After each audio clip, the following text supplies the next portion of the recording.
All right then, guys, here is the video in which we are claiming the reward. The star rare in under 23 has finally come around. It's 7:30 p.m. where I live. It's taking longer and longer for Sorare to give these out. I really hope they can make these quicker, or at least give us a set time like 8 p.m. and tell us, hey, you know what? At that point in time, guaranteed rewards will be out, rather than making us wait for hours, constantly checking our accounts. It's just not enjoyable, is it? I also have to quickly change the batteries on these again.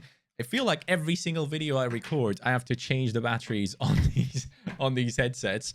But I'm assuming they're just waiting for me to start recording to actually go ahead and annoy me. But guys, we are here now for the reward. I'm very excited about it because, you know, as we have seen in previous weeks, the players that finished in my spot got the bottom star rare. And that one is right now the bottom 2 star rares, I should say. And they have been Kenneth Taylor and Jens Odgaard for this week. Either one of them I'd be extremely satisfied with. If somehow I can get a Kunde, that'd be sick, but I don't think that's going to happen. So let's go ahead and check out what we have coming in. We also have a tier 3 rare coming since we finished decently over there as well.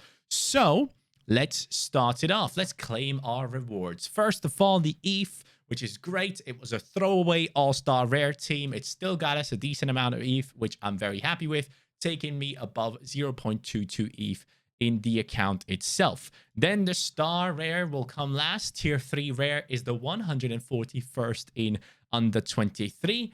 Let's get it. Let's see what we get. Bang. Tier 3 rare. Who is it? Oh, Uruguay. Mid. Who is this? Orlando. Ooh. Okay. Cesar Araujo.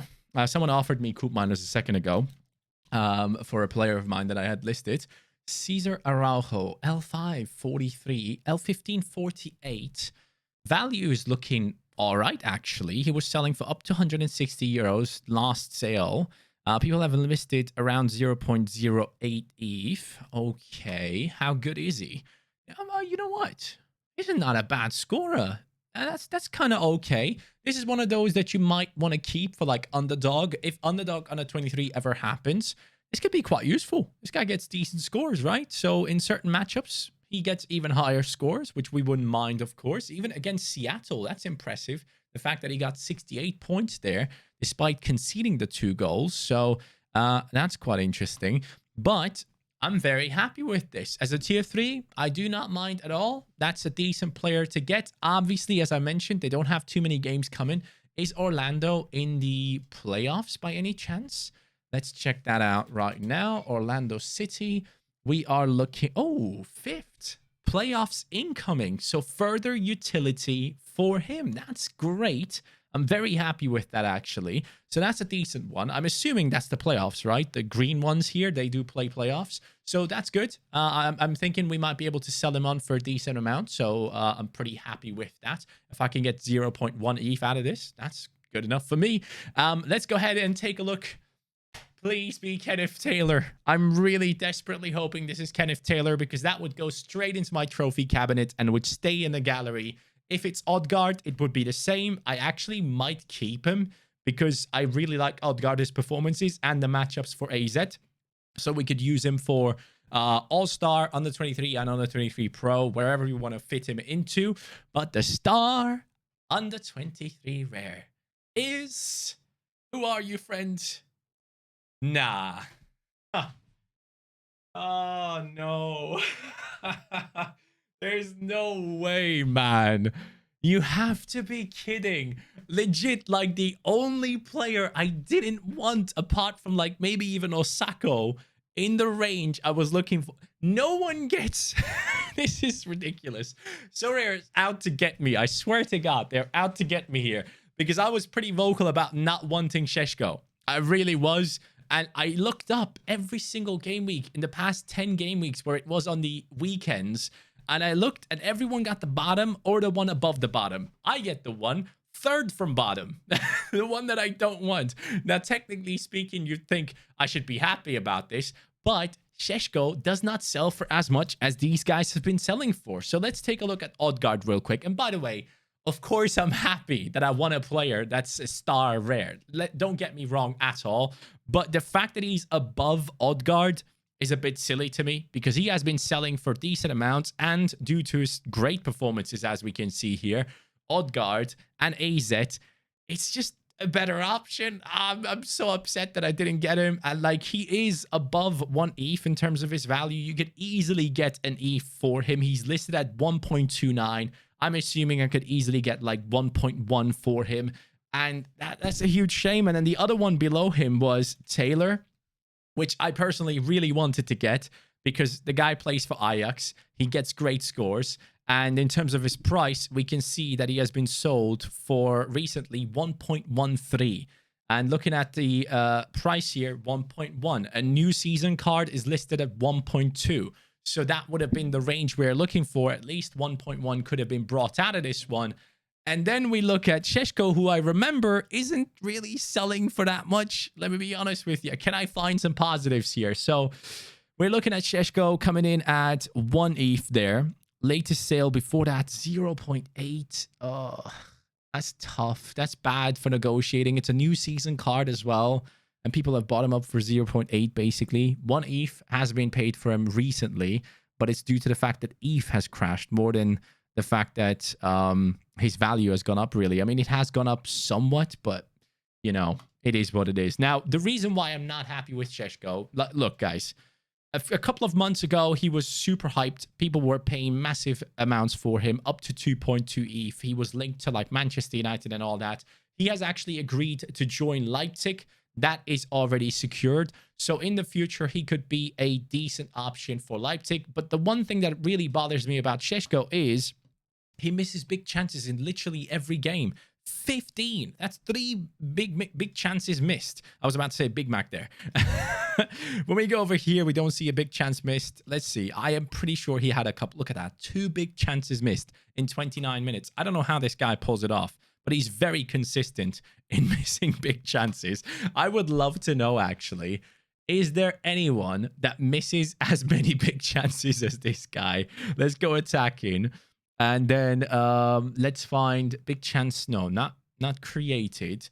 I want the other one. Where is, how do I, let's go here. Can we find this? Missed passes, shot on target, big chance missed. There we go. 12. 12 with pink. He's literally second in big chance missed in the league. The guy, look, I appreciate that he gets into the right positions. But can I find some positives here when it comes to Sheshko? So, does he play for the national team by any chance? He plays for Slovenia, and he actually plays. Do they have games? Ooh. You know what? This is interesting. So when we go into my lineups, guys, thank you, Sheshko, for coming into the club, I guess, after all.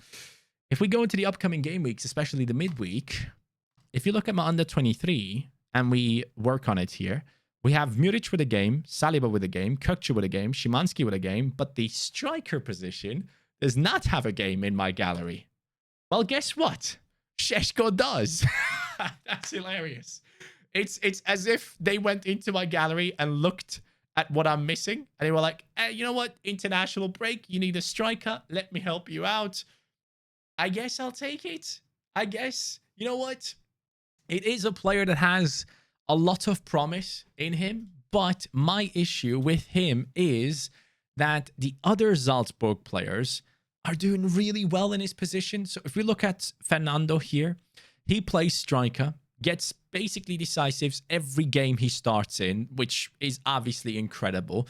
His card, the striker position card, goes for 0.94 with 9.5% on it. I genuinely should be just swapping Sheshko for this one. If I'm smart, I do this because if you go into this as well, he's not the only one that does well at striker. We have another man in the striker position that does really well. It's Okafor. If you look at his scores as well, like, look at that. That's basically a decisive every single game again.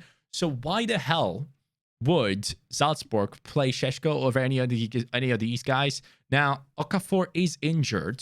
Let me see if I can find any news on Okafor, because that's going to be quite interesting. Is there any news on this? Okafor Salzburg. Let's go with that because I don't know what the hell's going on there.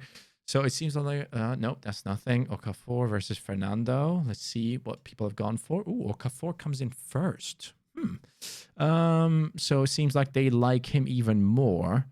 Okay, zwei Salzburg-Spieler müssen ihre Nationalteams absagen. Kameri is missing for Austria's under 19. Okafor has teeth problems and has to get an operation. Well, that is an interesting reason.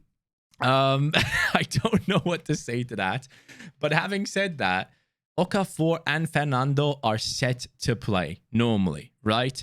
And you did have two different players playing here. There's a lot of rotation going on when it comes to the Salzburg lineup there.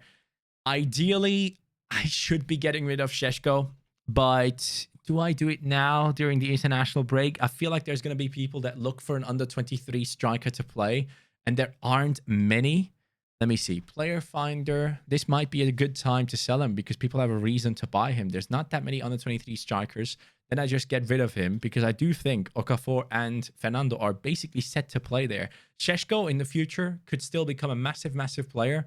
But for me, I need yield now. And I just can't use a player that's going to be sat on the bench. That's just not smart. So under 23, game week 308. Let's see how many options we have there. So we are looking at Gakpo, Haaland, Kylian Mbappe, Leao, Nico Williams, Okafor, who's not going to have a game. Isak is quite an interesting one. Skov Olsen against France. Good luck. Abada against Albania. Could be a really good one, actually. He could have a good game. Mikutatse, I don't even know if he plays for Georgia. There are a couple of options when it comes to midweek, and there we go. Šeško is in there. He's one of the more expensive ones for sure. So he wouldn't necessarily be someone that people buy immediately just for that game week. But if someone long-term has a plan with Šeško, they might go and get him into their club. And since it is a new season card, it's such a weird one. I want to add him to the trophy cabinet because he is a player that everyone knows, and I'd be very happy to add him in. But if I do let him go and I let go of a couple of more players that are never going to be making it into my priority lineups, like Fofana and Spikic, let's say we get like 0.4 ETH out of these two, and we get, let's say, 1 ETH right now for Šeško. What was it again? Let me just double check one more time, just so we don't get it wrong. His latest sale has been has been 1 ETH. It will probably be lower than that, I'm assuming. Even though it is the new season card, we might be able to get 1 ETH for him. So if I do let him go, and I let go these two players, that's 1.4 ETH. And then I have, what is it now? I should have 0.2 there. So 1.6 ETH I would have. And I am looking to continuously strengthen my under 23 setup, right? So if we go like that, and we search for players that have a good L15. Actually, let's go for... yeah, good L15, actually. We want someone that's somewhat consistent. Someone that starts most of the games. And what did we say?